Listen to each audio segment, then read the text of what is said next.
Die wêreld is wragtig waar besig om digitaal te draai. Almal is op hulle fone. Dit is nie noodwendig altyd 'n slegte ding nie. Partykeer wil jy kind net sit in sy kop klap en kom wees net 'n bietjie kind, gaan speel in die modder. Klim af van jou foon af. Maar julle, die aanlyn wêreld groei en dinge draai al hoe meer aanlyn.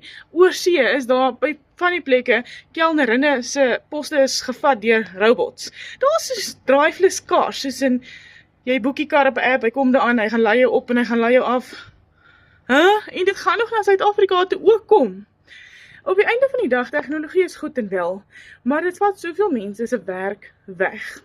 'n Kelner se werk word byvoorbeeld weggevat. As jy nie iets van die tech-wêreld weet nie, sukkel jy om werk te kry.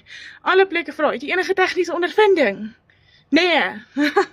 Maar okay, as jy eie aanlyn besigheid begin, het jy nie tegniese ondervinding nodig nie. Jy leer, jy groei, jy maak geld, alles in een. As ek vir jou kan wys hoe, skryf net vir my ja hieronder, ek help jou graag.